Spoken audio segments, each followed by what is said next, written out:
তাদের বিরুদ্ধে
সেই ভারতে আজ হিন্দুত্ববাদী উগ্র সাম্প্রদায়িক গোষ্ঠী গুজরাটের কসাই খেতে নরেন্দ্র মোদী বাহিনী বিজেপি সরকার ভারত শাসনের নামে বছরের পর বছর ধরে মুসলমানদেরকে নিধন করে চলছে।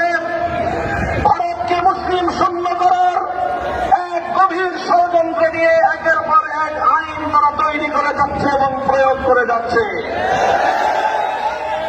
সর্বশেষ সংযোজনী হল বিগত 5ই এপ্রিল ভারতের ন্যাশনাল অ্যাসেম্বলিতে তারা ওয়াকফ আইন সংশোধনী বিল 2025 পাস করেছে এবং 1923 সালে প্রণীত ভারতের ওয়াকফ আইন 1995 সালে সংশোধিত ভারতের ওয়াকফ আইনকে পরিবর্তন করে ঘোল নলচে পরিবর্তন পাল্টে দিয়ে 40টি পরিবর্তন সাধন করে মুসলমানদের ধর্মীয় ওয়াকফের বিধানকে সম্পূর্ণরূপে বাতিল করে মুসলিম জাতির ধর্মীয় সম্পত্তিকে হিন্দুত্ববাদী নখ বসানোর পায়তারা চালিয়েছে তারা।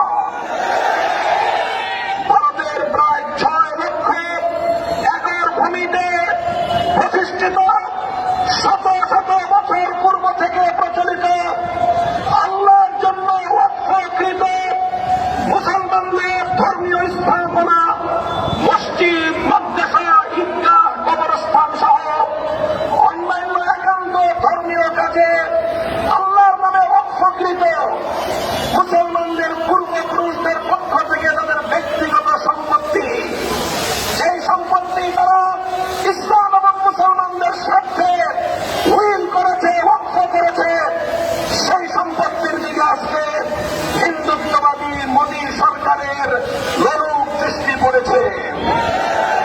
তারা এই বিতর্কিত বিল পাস করে মুসলমানদের অধিকার হরণ করবার, মুসলমানদের সম্পত্তি লুটপাট করার, মসজিদের সম্পত্তিকে হিন্দুত্ববাদী আগ্রাসন জমানোর পায়তারা শুরু করেছে।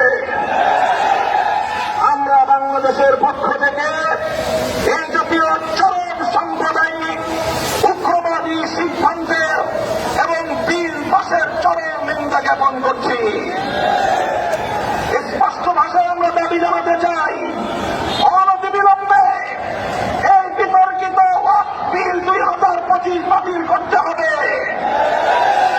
সেই সঙ্গে আমরা বলতে চাই, সারা দুনিয়ার মুসলমানেরা যেভাবে গাজাবাসীর পক্ষে মাঠে নেমে এসেছে, আমি বিশ্ব মুসলমানদের প্রতি এবং সারা দুনিয়ার শান্তিকামী মানবতার প্রতি আহ্বান জানাতে চাই, একইভাবে আপনারা ভারতের মুসলমানদের অধিকার আদায়ের জন্য ভারতের 40 কোটি মুসলমানদের প্রতি সংহতি প্রকাশ করার জন্য